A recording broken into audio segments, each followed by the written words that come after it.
dirección IP, de quién es la dirección IP, y eso ya sí son interacciones, por ejemplo, con la telefónica, de quién es esta dirección IP, pero es mucho más fácil con el correo electrónico, porque el correo electrónico desde el año 2003 más o menos se equiparó de cierta manera al papel.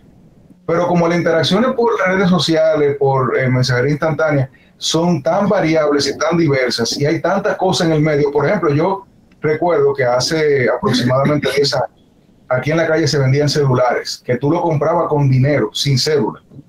Eso fue una gran movida, digo yo, en aquel entonces, del narcotráfico, de ahogar las redes de teléfonos sin titular. Y luego el Indotel lo trató de resolver con una resolución que dijo: todo el que tenga celulares sin titular y no venga aquí a decir este es mío, lo cancelamos. Pero al final del día, lo que tenemos como realidad objetiva en República Dominicana es que hay muchas personas que utilizan teléfonos que no están a su nombre o que no son de nadie, o sea, que no tienen un titular registrado todavía el día de hoy. Y partiendo de ello, cuando tú tratas de autenticar una comunicación por WhatsApp, tú tienes un problema práctico, y se lo digo yo como abogado, que cuando llegamos a la fiscalía y tratamos de tener ese input de la autoridad, nos encontramos en un vacío.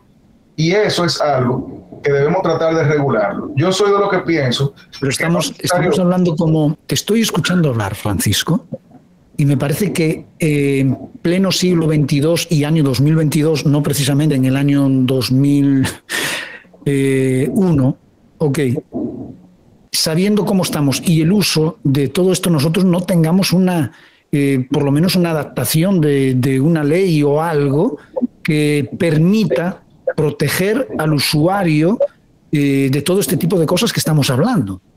O sea, es que nosotros estamos en la prehistoria, de alguna manera. Nosotros vivimos en un país donde todavía a mí me roban un celular y al otro día lo activan, aunque Indotel diga que no se activa. Porque el problema es que, y yo lo voy a decir en buen dominicano, el tigueraje siempre va años luz de la ley y de la administración, porque el dominicano es experto buscando esa brecha donde se mete para lograr una activación, por ejemplo, de un teléfono. Entonces, ante esa situación, yo siempre he escuchado en los foros que he participado que es necesario crear primero una mesa de diálogo entre Procuraduría, Indotel, las telefónicas, o sea, aunar esfuerzos con el objeto de que se pueda... ¿Quién tiene que hacer esa convocatoria? Yo deduzco, sin saber mucho, que es Indotel, que tiene que hacer un seminario de 5 días y sentarlo a todo el mundo 5 días en una mesa y salir de ahí con una propuesta de algo. Eso no puede ser tan difícil. Exacto, y entonces eso que se ha hecho de manera muy particular, pero de tú a tú, digamos, es algo que en el país se debe vender como la próxima gran conquista. O sea, aquí tenemos muchos hitos, ustedes se ponen a ver extinción de dominio, constitución, arancel cero. Hay temas que el gobierno mismo lo impulsa como una gran cosa para nosotros.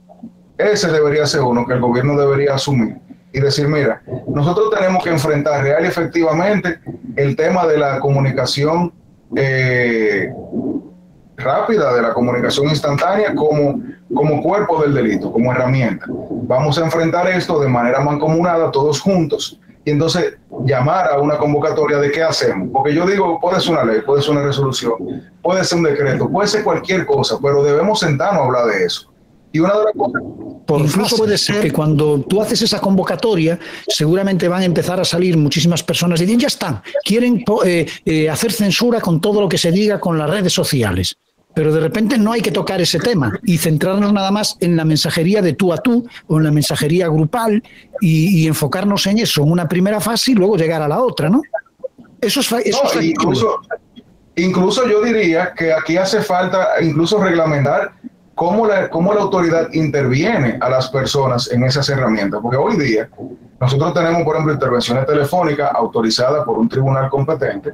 Pero eso está funcionando, porque yo hace mucho tiempo que yo no escucho de intervenciones telefónicas que sean ilegales para casos, porque todos hemos escuchado: fulano tú llegas a una reunión y de repente te cogen el teléfono y te lo meten en una cajita y tienes que entrar sin él. Eso lo que quiere decir es que hay intervenciones telefónicas ilegales de un particular que quiere saber qué es lo que tú estás hablando por teléfono, pero para casos puntuales, entiendo que hace tiempo que se están haciendo las solicitudes al juez para poder intervenir en el caso de casos penales y civiles, ¿no? ¿Eso funciona o no? Sí, funciona desde hace mucho, incluso lamentablemente antes se utilizaba de manera ilegal esa vía legal. Por ejemplo, yo tenía un caso donde yo podía justificar una intervención telefónica, pero ponía el teléfono tuyo como una fórmula de intervenirte a ti sin que nadie sepa. Eso pasó incluso eso pasó con el caso de doña Miriam Germán, en un momento que a ella le sacan una información, y eso fue a raíz de un error que hubo en una solicitud y pusieron el teléfono de ella por otro, si mal no recuerdo. Pero en el tema de las intervenciones hace falta una reglamentación más estricta, porque, por ejemplo, a veces uno se llama por WhatsApp pensando que eso sí o que eso no. A veces tú te llamas por Signal o por Telegram o por video, porque por el video como que hay tanta incertidumbre de qué funciona y qué no. Todo porque nosotros no sabemos ni siquiera cuáles son los mecanismos que se utilizan para intervenir. Porque originalmente era el teléfono, la línea de teléfono, se conectaban en la línea de teléfono. Luego en la red, la red te escuchan, está bien. Pero como hay tanta incertidumbre, yo siempre he pensado que la incertidumbre le da un poder absoluto a quien está haciendo la intervención de cualquier medio. Aún tú tengas una autorización, puede esa autorización, por ejemplo, permitir que esa persona tenga acceso a tu cámara, a tu micrófono, fuera de una llamada, porque esa es otra. La intervención debería ser nada más de la llamada, sin embargo, sabemos que hay software que te incluyen incluso el teléfono cerrado. Bueno, yo vi hace pocos días la intervención de un experto en ciberseguridad hablando de los televisores inteligentes, hablando por televisores inteligentes que están conectados a la red y sus cámaras. Y nos explicaba este experto en ciberseguridad que vienen de fábrica con la programación establecida de oír todo lo que nosotros estamos diciendo. O sea, muy posiblemente el televisor que tengan muchos ustedes en sus casas, tienen en ajustes un dispositivo por el cual, que tú debes de desconectarlo, por el cual tu televisor se convierte en una especie de Alexa, donde empieza a identificar gustos, mensajes que luego te salen en la publicidad de lo que tú ves en el YouTube de tu televisor, y cuando bajas aplicaciones y las ofertas que te aparecen en tu televisor que está conectado a la red. Entonces, algo tan sencillo como eso, de alguna manera, tiene que estar regulado. Porque es una información de este electrodoméstico que tú tienes en la sala de tu casa que está oyendo todo. Es como el que tiene Alexa, lo tiene ahí y Alexa está recopilando información todo el rato de ti. Luego la usará, la venderá para cualquier cosa, pero Alexa lo decides poner tú, el televisor lo compras y viene con eso. No, y todos esos equipamientos tecnológicos, tanto el tiempo escuchando, incluso a veces uno dice algo y de repente te sale, quería pizza, porque dijiste que tenía ganas de pizza. Entonces, cuando esa cosa ocurre, uno se preocupa y dice, oye, me están oyendo, pero al final del día, esa información tú la estás regalando todo el día, y eso es algo que a uno le llama mucho la atención. Sí, no, y es así.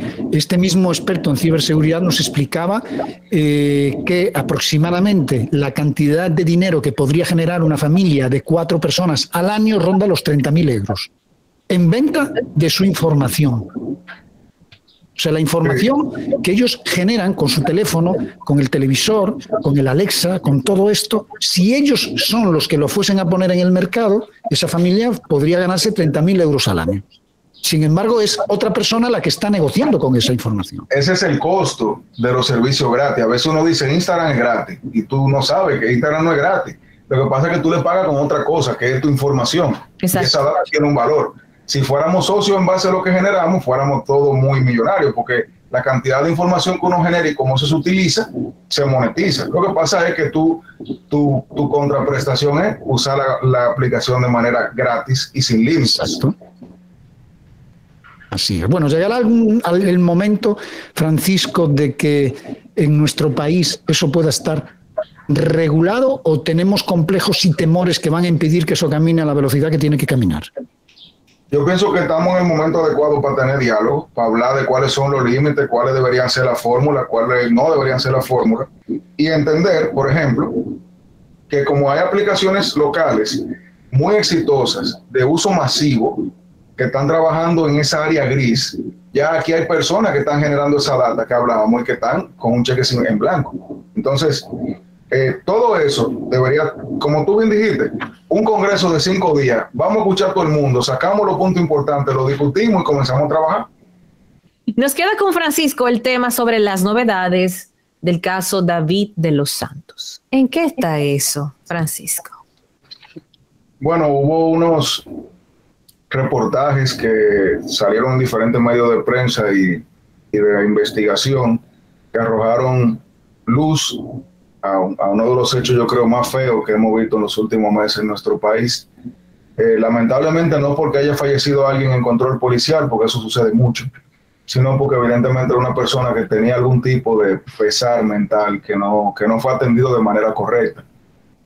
Además del tema social, porque eso pone en la palestra la necesidad que tenemos de tener órganos especializados para trabajar con personas con algún tipo de trastorno, que no lo tenemos. Agrega variables importantes a quiénes son los responsables, porque de manera inicial los responsables eran los reclusos que estaban con él y que supuestamente habían golpeado hasta la muerte o hasta acercar a la muerte al joven, pero luego se ve cómo la autoridad no cumplió con su deber de garantía que tenía sobre esa persona que había sido apresada y sobre el recinto en el cual se encontraba, vamos a decir, guardando prisión, en lo que se depuraba. Pero también hay un elemento que ayer se anunció y va a tratar de ser resuelto, y es esa práctica de apresar a una persona sin ningún tipo de caso en lo que se resuelve, para ponerlo en un lenguaje llano.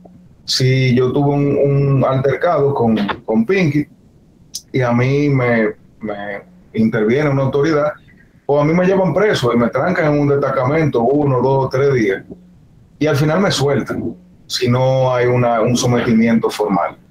Y eso no debería ser, porque ese apresamiento debería ser, entre comillas, excepcional, ya que si no hay una persona que haya incoado en contra de mí algún tipo de acción, el apresamiento debería ser solamente cuando el caso lo amerite. Sin embargo, es una conducta pretoriana que nosotros tenemos en nuestro país, y yo vi que anunciaron hace un par de días o ayer que se iba a crear un sistema de depuración, entre comillas, en tiempo real, que iba a permitir que las autoridades, en lugar de llevarte a una cárcel y depurarte después, lo puedan hacer antes de tomar esa decisión.